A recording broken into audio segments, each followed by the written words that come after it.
Good evening and bienvenue, my fond fair friends, family, and subscribers.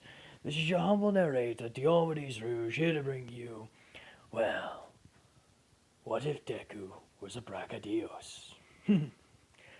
Where we last left off,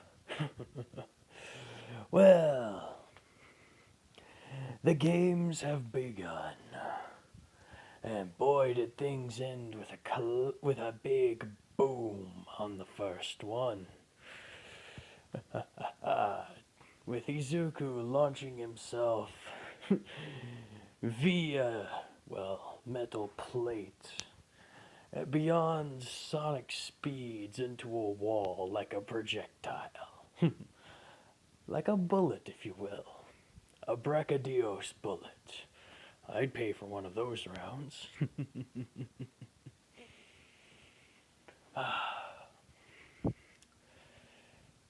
Earning him the 1,000,000-point ribbon for him to place upon his head. Oh, and so the cavalry battle is to begin. But whom is to join him in this little affair? That is the question. Normally, Kirishima, as well as Kaminari, would happily assist. However, their girlfriends have pulled them aside to be a part of their team. So, what is poor Izuku to do? Well, simple. It's to rely on the relationship of his friends and family. See, the embarrassing part is about to begin for poor Izuku. For Bakugo. Katsuki Bakugo volunteers to be a part of his team. In addition to that, well,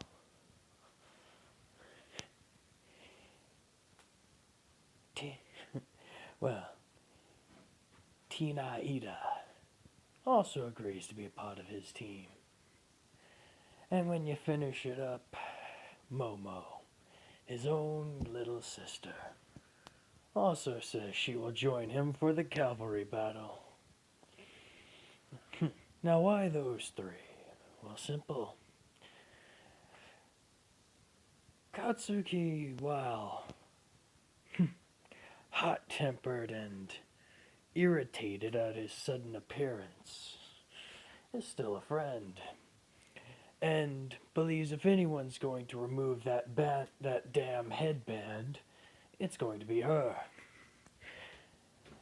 And she'll be sure to knock him out in the second finals, but combining her strength with his, well, that just makes the most sense to advance.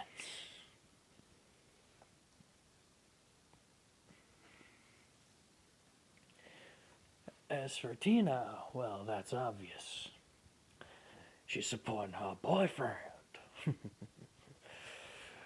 Gotta support that man. But of course.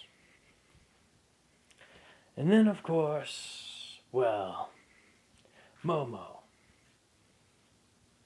Big bro need help, you help big bro.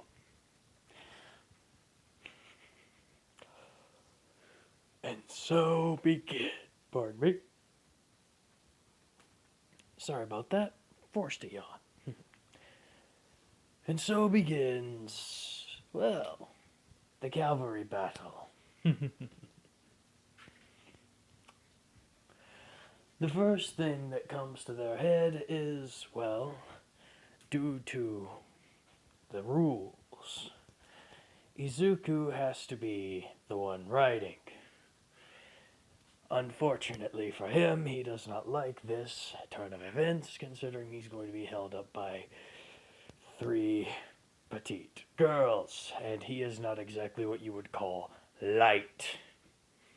Now, Katsuki, Tenya, and Momo do have some muscle on them, I'm not gonna lie. But due to his disadvantages, he's not gonna be able to hybridize. Why? Well, simple. Whenever he hybridizes, he gains mass. He gains mass, well, that increases your weight. You increase your weight, the people underneath you tend to get crushed.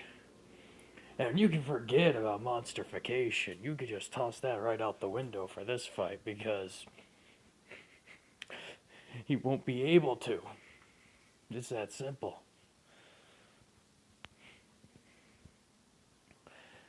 Now, a lot of people would say, oh, but he's allowed to be any part of it. The 1,000,000-point winner, the 1,000,000-point headband, is on top of the main rider. Everyone else, their points are held right on top. The biggest points were on top of the ones riding. And that's no different for Izuku. At this point, he believes that winning will be a lot more difficult than he last estimated. However, he does some quick calculations. And he does something he never thought he'd have to resort to. Partial transformation. Now, why doesn't he use this effect more often? Well, simple. It's irritating. Think of it like whenever you have I don't know. When your elbow gets that funny feeling in it whenever you move it back and forth. It feels like there's a creak, like it's something wanting to give, yet it doesn't. Until you sling it forward and you hear a satisfying, yeah. Partial transformation is kind of like that. It feels funny. It's like an itch you can't quite scratch. Your body wants to go the full thing, but you're basically forcing it into doing this.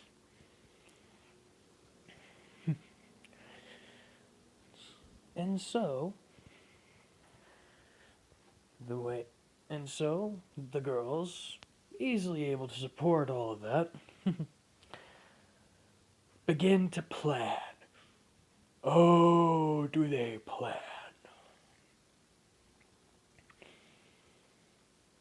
Izuku first talks with, Tina. Nah, just Tenya. Forget it. Tried to girlize it. Nah, Tenya works. Sorry. With Tenya as well as Katsuki. Basically telling them, hey, okay, here's what we're gonna do. You two are going to be moving as fast as you can. Are going to be moving as fast as both of you can in tandem. If I'm doing my calculations correctly, if you move at about 1/2 of your normal speed, he points to Tenya, and then points to Katsuki. If you move about 2/3 your standard speed, you should be able to easily balance each other. Wait, are you saying she's a little bit faster in your explosions right now? Yes. Get over it. We have a war to win. But what about... I got a plan for that. Oh, Momo, yes? You remember those, do you remember your 8th birthday? Yeah? Yeah. Oh, no. Oh, yes. I don't like where this is going. Oh, I like it just fine. As he quickly hands her a Nutrigrain bar. Not sponsored, I promise. course, Nutrigrain. If you look at Nutrigrain, look me up, man. A Nutrigrain bar and says, chow down. And she does, and she then creates the specialized item. And whether this item is, well, I'm gonna let you know because I'm not one of those pricks. It's a pair of roller skates, but not just any roller skates. Outdoor ones. Ones designed with grips to dig into the dirt and asphalt. Oh, yes, this is going to be quite fun. As he then says, you ready? Yeah. Y'all ready? Yeah. All right, let's get moving. As well, he gets on top, and before anything starts over there, he says, listen, we're going to need to learn how to turn quickly. So the best thing I've been able to figure out is simple. Whenever we need to turn sharply, I'll squeeze your arm. I'll squeeze the interlocking position on your arms. The one I squeeze, y'all slow down. Got it? When I squeeze, the one I squeeze slows down by a good 5%. If I squeeze hard, you slow down by 10%. Then we should be able to turn sharply. Sharply and or slowly, depending on what we need. Are y'all ready? Yeah. And so, the battle begins with good old Mike going, ready? Begin! As well, instantly you can both hear Monsterfication! As Kaminari, as well as Kirishima, begin to turn into their Zenogre and Galvana state. Oh, yes. This is gonna be fun, Izuku thinks in his head. Now, as if in tandem, Katsuki and Tenya shoot off like a rocket, Momo holding her feet out and proper, as they straight through everybody, just kicking up dust and debris and sending it flying. Hardly anyone kept track of that speeding truck that just passed by. And everyone's going, what the? As well, the battle has begun. With Kirishima and Kaminari both being one of the bottom horses of the team, they're easily able to, well, hold everybody up. And I thought you guys are probably saying, well, that doesn't seem fair. I mean, Izuku has to be the top of everything. Why do they get to be around? Why do they get to hold up everybody? Simple.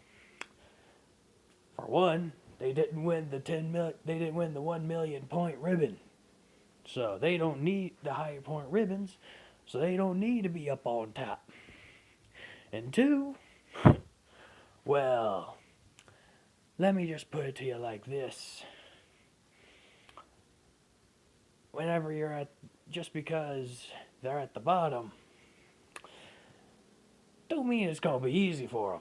Because they now have 3 people that are basically holding up while they're doing their thing.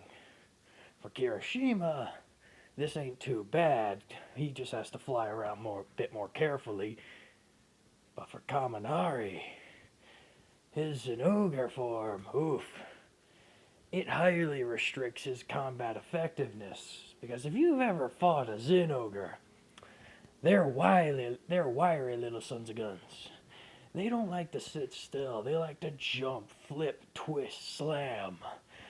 They are acrobats, despite being big, bulky sons of guns. Oof, you gotta love them there thunder puppies. But with 3 people on his back, that makes it a lot rougher to do.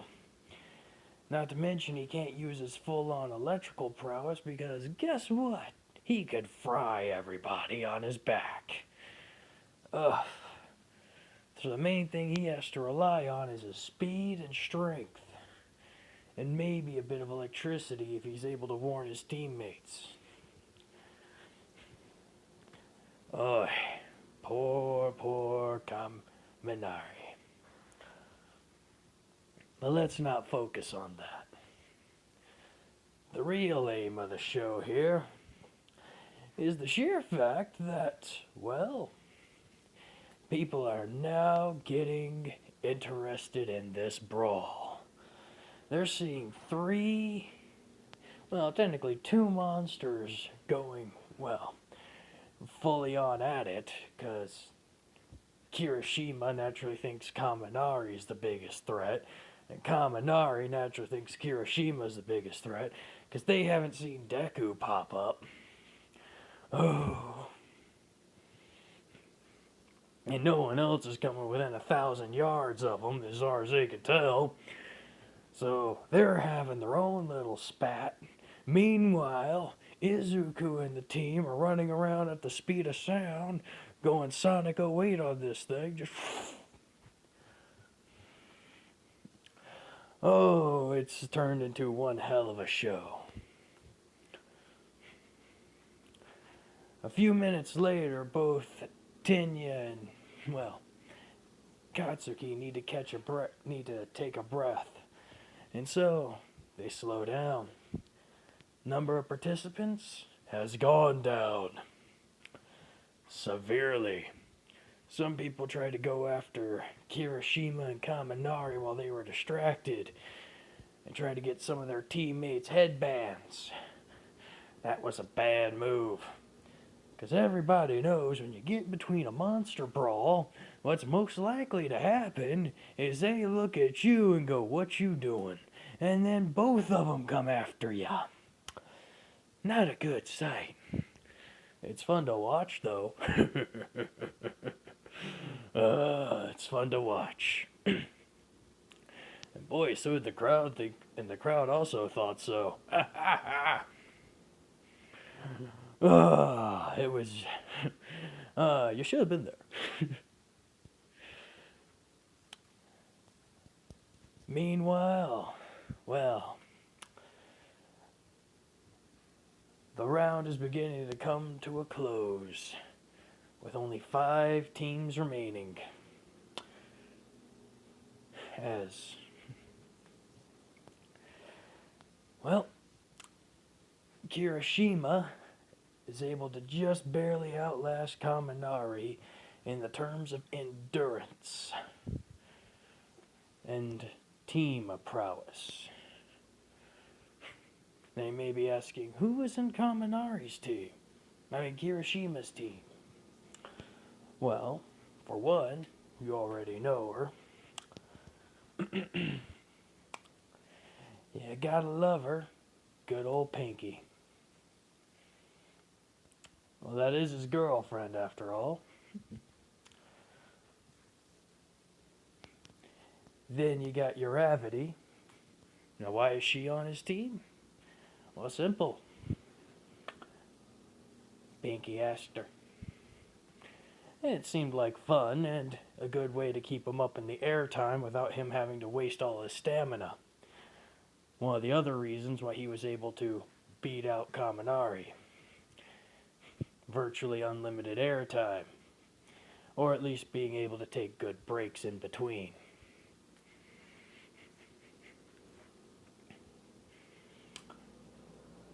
And followed up by, well, you wouldn't believe it.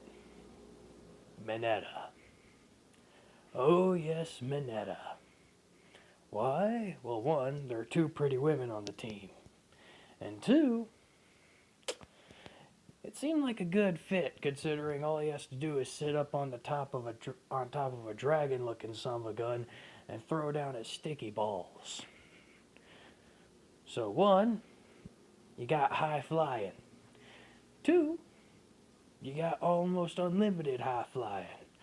3, you got acidic dropping. And 4, you got sticky traps a popping. That's a deadly combo if I've ever heard one. Meanwhile, on the other side of things with Kaminari, you had, well, dang it. One moment. Sorry about that. Been a while. And his team consisted of, well, his girlfriend Jero, the tape man himself, Sero, and the laser cannon, or the belly button beam, well, Aoyama. Oh boy, they thought they had the answer for everything. Anything got up close, sonic blast, and, well, our good friend Kaminari. Anything that was mid-range, Sero would pull the close range. And anything at long range, Aoyama was in charge of blasting. Unfortunately, kinda hard to blast a Galvanus out of the sky. Especially when it can shoot beams that are a lot bigger than yours. So unfortunately for Kaminari's team, they had to take that L. But that's when something interesting happened. That's whenever Izuku got a crazy idea. Oh, how crazy it was. Because the rules specified that you had to stay mounted. What they didn't specify is that you had to stay mounted. As in terms of, how should I put this? I'm not phrasing that properly. They say you had to stay mounted, but they never said you couldn't jump. And so he told them all, get together and throw me. What? Trust me? Throw me towards Kaminari. But do it. And so, well, they did. They interlocked their hands together, making a makeshift human trampoline, and he got into the center of it, dug his legs in, did the calculations, and they launched him. And boy, did they launch him. Oh. Kirishima was not expecting that, as the party up on his back began to, well, obviously try and stop him from whatever he was doing. What was he doing? Was he going for their bands? No. He was using them as a trampoline. He was going to use Kaminari as another place to jump. Because you see, while the other team may have not been able to support his weight, as soon as he got high enough in the air, hybridize. And he landed with a mighty thud on Kaminari. Oh, asshole! What the hell, man? Sorry, Kaminari, but I'm gonna need to be borrowing your body there for a second. Wait, what? I mean as a launching pad. Huh? Boom! As well, Kaminari made an even bigger indent into the ground than there already was. I'm gonna kick your ass! As now, Izuku is flying high, or rather I should say soaring high. Because since he's never technically touched the ground, well, the game's still on. Oh, and how the game is still on. Because right as soon as he got high enough into the air, well, what do you think was gonna happen? Kirishima gonna try and shoot him. Same with Mineta. Same with Asui. I mean, not Asui. Same with, dang it. Ashido. Daggum. Can't believe it's hard for me to remember her name. And then again, Asui, Ashido. Tried to attack him with fire, sticky balls, and acid. However, what they didn't expect was a loud explosion coming out of, well, right from below them. Because as they looked down, they could see Katsuki Bakugo blasting off her howitzer impact straight in their direction. And boy, was that a surprise. Narrowly missing, well, Kirishima as he's up in the air, having to do evasive maneuvers to try and avoid it. As Mineta then turns to face her and starts throwing even more sticky balls in her general direction, trying to pin her down, but she's using her explosions to, well, swip and swerve out the way. Then again, they still aren't paying attention, as Momo's created a large metal plate that she hands over to Tenya, who then spins around at high velocities and yeets straight towards Deku. But this isn't to attack him, as she yells, "Izu, look down!" Because he is indeed falling. Until he sees the large metal plate and goes, "Ah, clever girl." As he lands upon it and jumps even higher, right on and right over the top of them.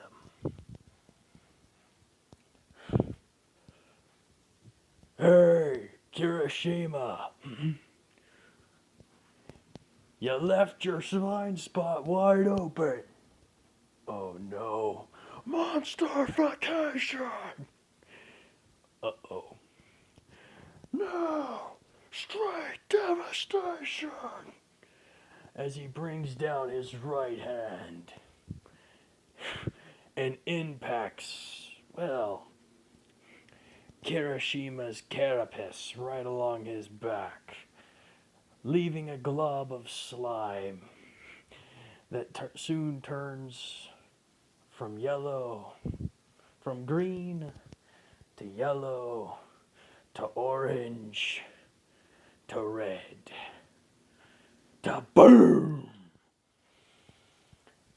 causing an already falling Kirishima, well, to be rocketed downwards. Now, he isn't doing this out of malice nor malicious intent. Izuku knows that, well, Kirishima can handle it. The funny thing is, the others had a choice. Jump off his back while they're over 100 feet in the air, or stick around and be blasted off his back while they're 100 feet in the air. They chose the safer route, which, to their credit, wasn't that bad of an option, considering, well, Uraka as well as Mineta were able to slow down their descent quite steadily. And when you combine that with the sheer fact that, well, Izuku had a plan for this, because he always does. And what would that plan be? His team. Because as soon as he did that little number, he went straight back into his human form. And then proceeded to free fall. Because while he may not know a lot about terminal velocity of a Brachidios, he knows that it's a lot greater than the terminal velocity of a human. And so, he figures he's got about a good 4.5 seconds before he makes a hard impact on the ground. Should be more than enough time for his teammates to react. And if not, well, hell, Shoto will likely win. And so he waits, and he waits, and he waits, getting a little nervous in his mind, followed up by a loud, well, thud. You see, while he may have thought that he had more than enough, that his teammates had more than enough time to react, humans aren't supercomputers. So, Katsuki, Denya, and, well, Momo were able to save the others. But Izuku,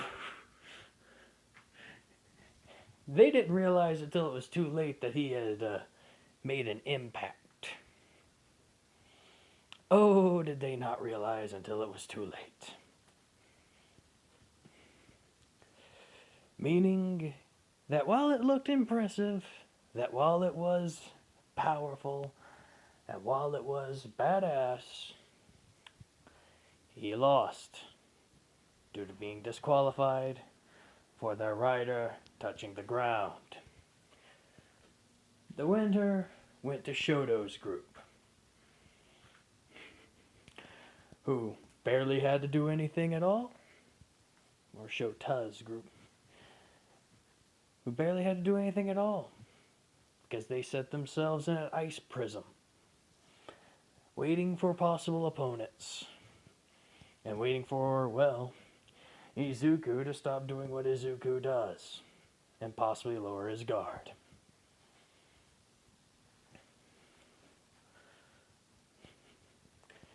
Now, I'm not saying that they didn't have any opponents, no. There's always a couple teams that would try and face them, but unfortunately, it didn't matter too much. Now you might be saying, well, that's not right. Why would you make Izuku lose like that? Well, simple. For one, he's used to fighting alone, not so much with a team. And whenever he fights with a team, he always expects them to be, well, or rather he thinks that they're going to be as good as him in his areas. They're not. And so this is to teach him a little humility. A little bit of, not so much humility, teamwork essentials, proper communication, proper timing, as well as maybe not to do such crazy stuff. Will he stop doing crazy stuff? Not even I can stop him from doing that, and I'm his damn creator. But it may help keep it a little more tame.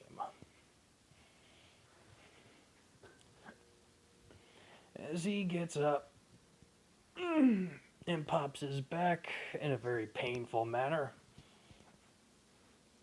and starts moving his shoulders around. Ow! That hurt. Izuku! As they all start running towards him. What were you thinking? Are you an idiot? Da, da, da, da, da. Start hollering, yelling at him, berating him. I know. I thought y'all had me. Yeah, we have you. We were dealing with every other thing else. I'm sorry, okay? It wasn't, I didn't know. Jesus. I'm sorry. I don't know. I thought y'all had plenty of time. How would we know? You didn't say anything except you had a plan. No. Fair point. I apologize. Didn't mean to make y'all worry. You do that again, I'm gonna kick your ass. Katsuki says to him. Yeah, I know. Well, there goes my winning streak. You may be able to make it up during the challenges and such.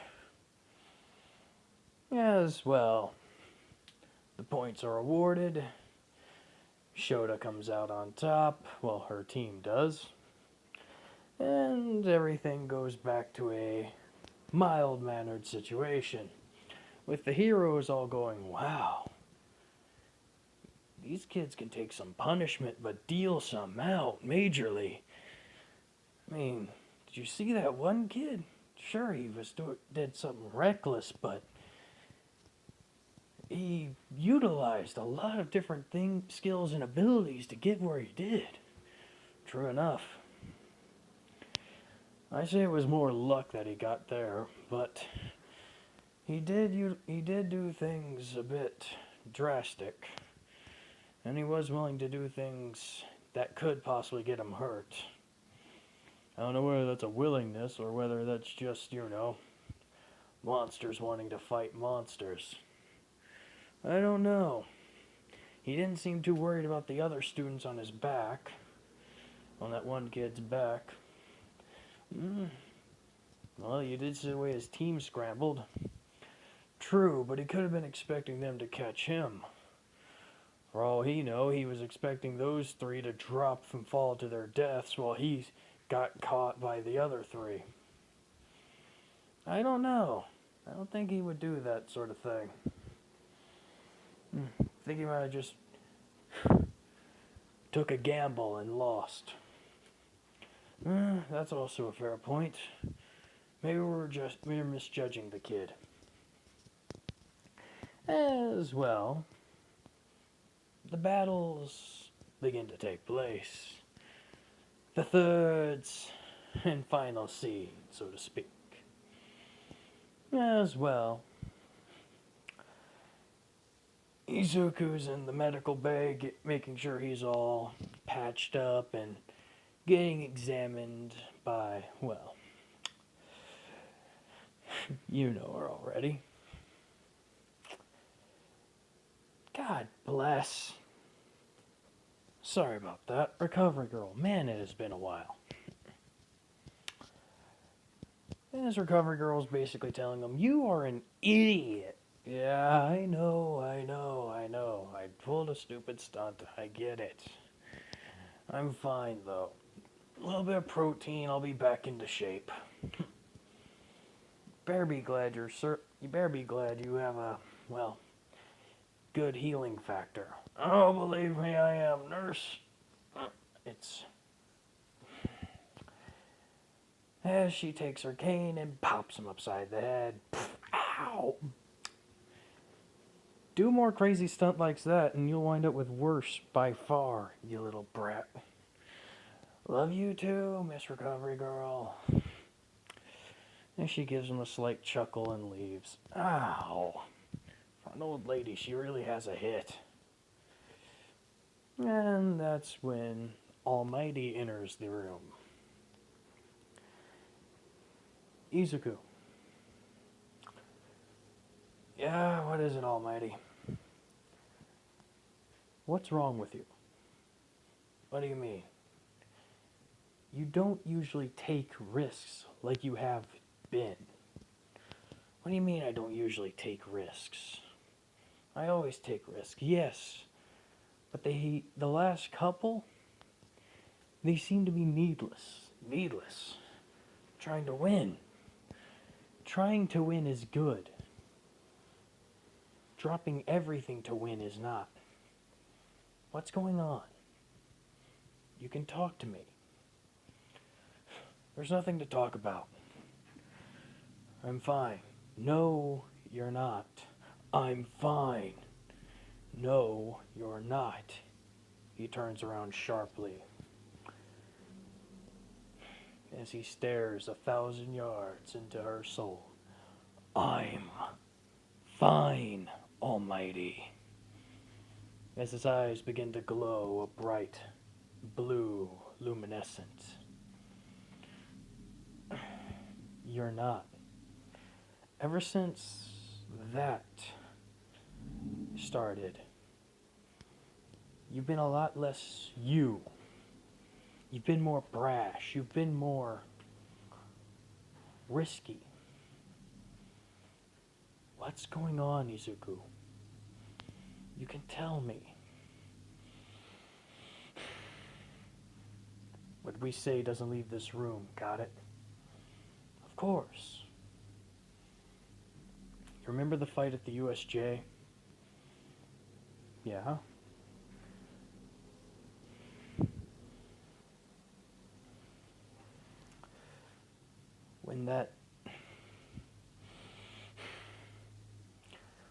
When the Rajang knocked me down the first time, I thought I was dead. I saw the light. I felt nothing. No pain, just warmth.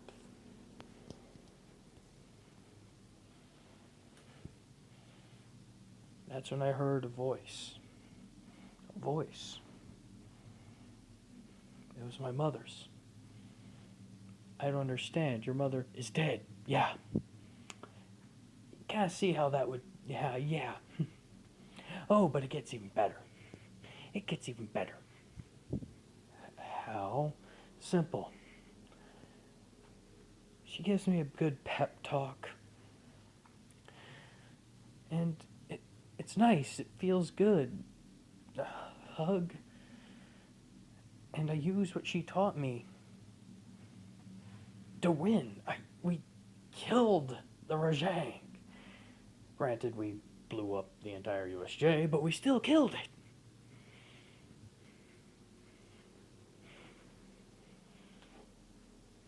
But then, whenever I was in the hospital again,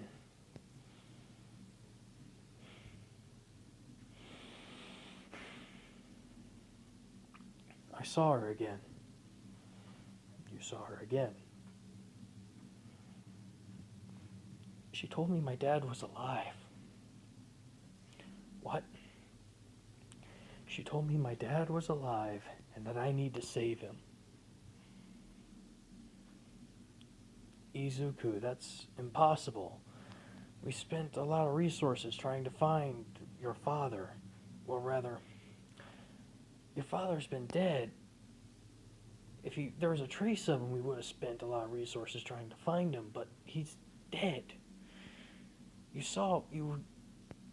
know what happened. No, I don't. I heard what happened. I didn't see it. I barely got to see his body.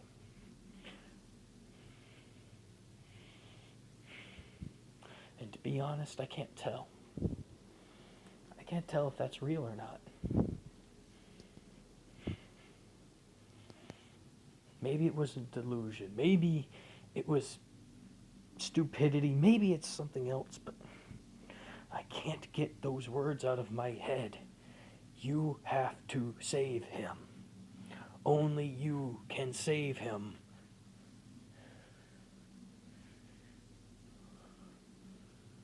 So yeah, I'm a little bit messed up right now. You get me? Izuku, maybe it's best if you don't participate in the remaining of the tournament. I'm fine, Almighty. I just need...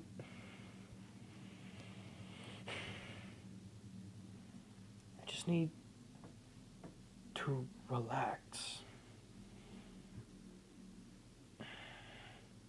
Thought maybe the tournament might help me, but I don't know. It's all wrong. Feels off. It's like something is calling me. Something's calling you. I don't know. Ever since a couple days ago, my instincts have been on edge. It's like I'm feeling something guttural, something primal.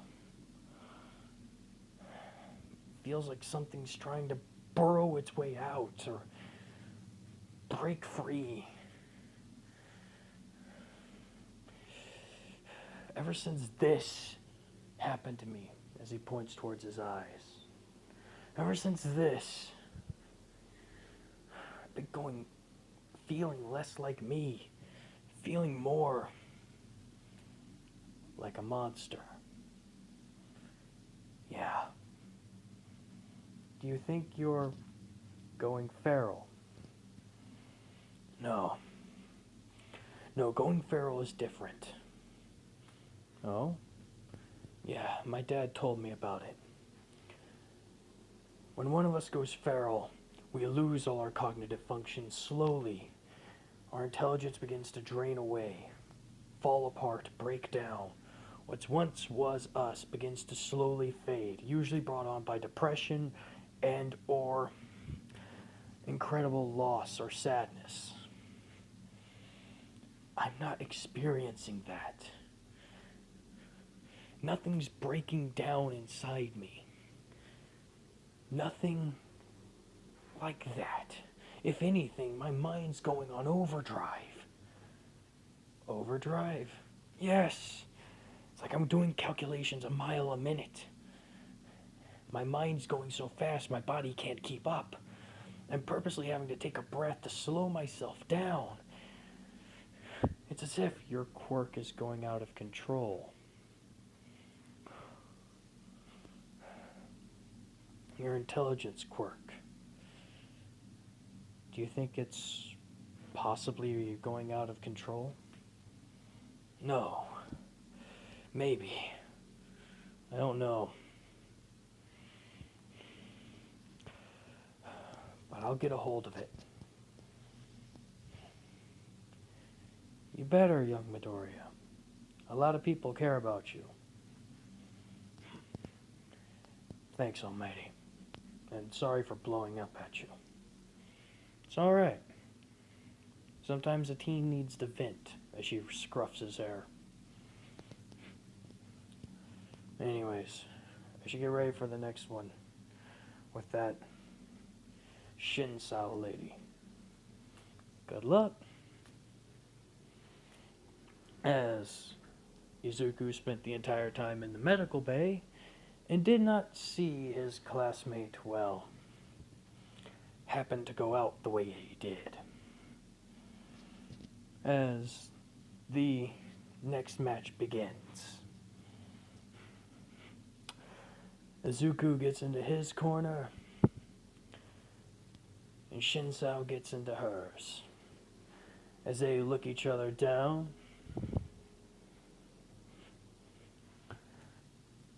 immediately everything you can hear is hybridize. As Izuku transforms into his partial state. But upon him saying that, Shinsao got him.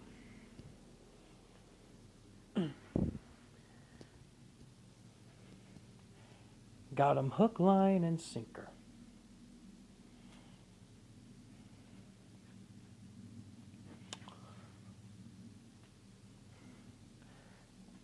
Telling him, would you please walk out of the arena? And Izuku began to.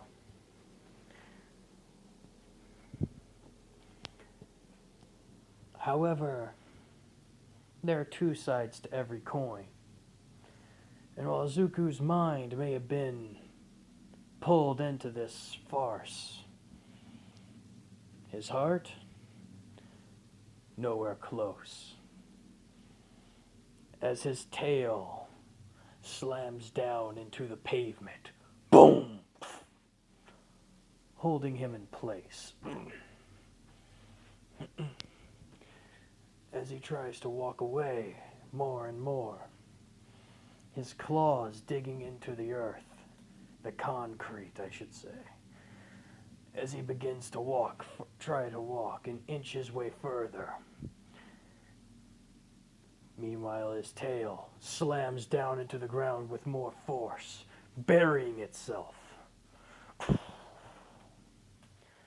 not allowing him to move.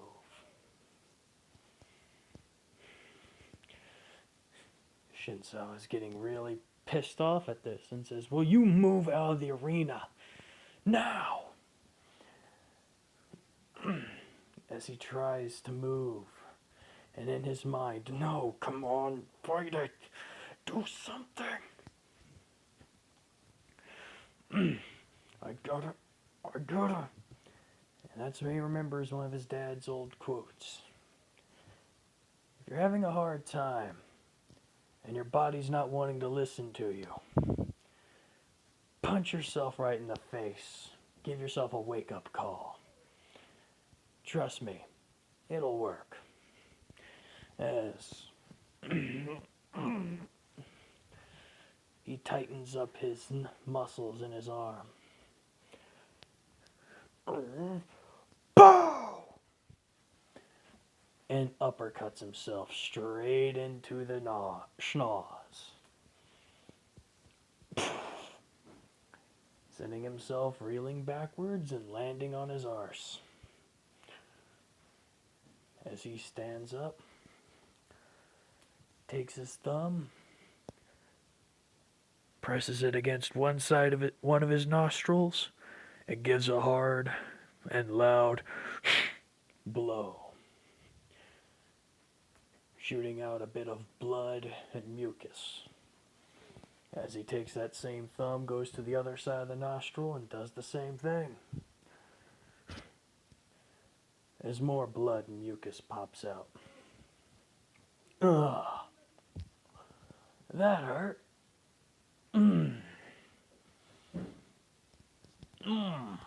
As Shinsao's getting ready to do it again, but Izuku isn't having it. As one quick rush, one quick movement, he's already right in front of her. And that tail comes a-swinging along with him. Boom! Sending her flying outside the ring.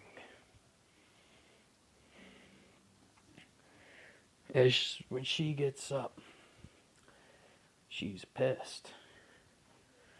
And she hollers at him, "It must be great having a quirk that powerful, huh? Unlike me, huh?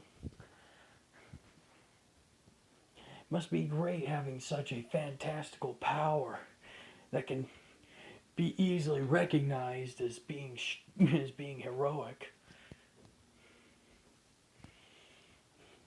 And Izuku kind of snaps. Great! Do you have any idea what I go through? What I've seen? Guys like me are judged just based on our looks, just based on what we look like in our other forms, not based on humans. Guys like me, people like you can't even accept in society. Hell, I'm one of the first people, one of 3 that are actually trying to become heroes. And you think I had it easy? What a pompous bitch you are. You have no idea how my life is. nor what I've gone through. You want to know a little something about me? Let me tell you a little something. I am Izuku Midoriya, son of Hisashi Midoriya, also known as Devastation. Upon hearing that, a lot of gasps occur in the audience. Devastation? The great vigilante? Wow. The one who was said to go after, well, Yakuza, as well as other criminal bases, leaving nothing but a trail of blood and broken bones behind him. No wonder the kid's like that. Yeah. And I lost my father. He died when I was still a boy. How? Because he was locked up, and the guards didn't do their job right. And one of the prisoners was able to bust loose and turn into a monster and killed him. And you know the worst part? He wouldn't have even been there if it wasn't for my dumb ass.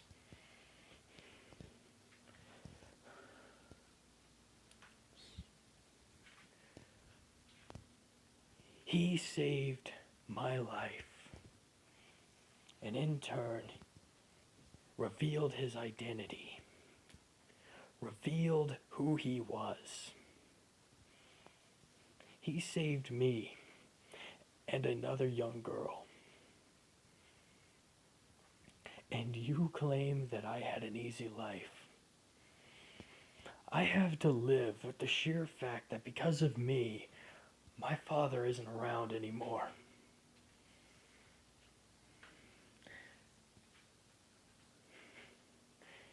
I have to live with the fact that no matter what I do, the only thing I have left of that old man is my memories and his quotes.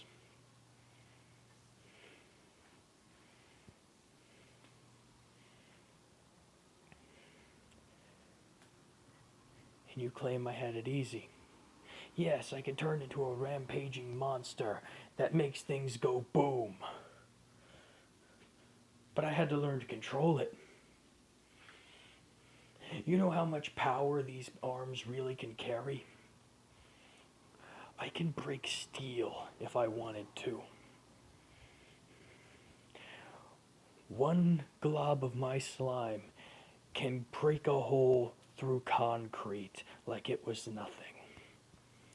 One of my punches is strong enough to put a dent into a steel girder.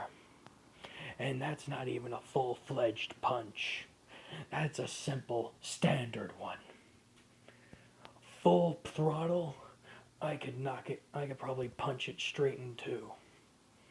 And that's including the slime residue I leave behind, which would likely cause it to explode afterwards.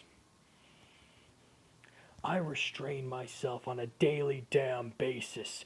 Don't tell me I have it easy!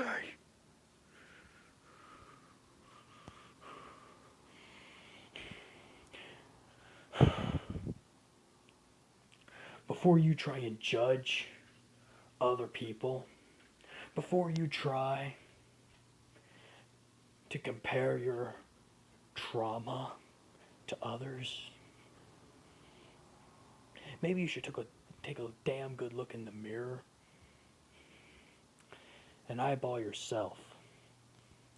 Because you have a pretty awesome quirk. And I'm being legitimate. Mind controlling people that just talk to you. That's fucking awesome. I would have killed to have something like that.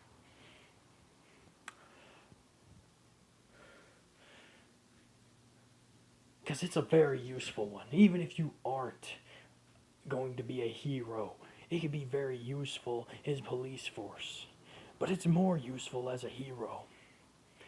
And I'm glad that you're signed up to be one.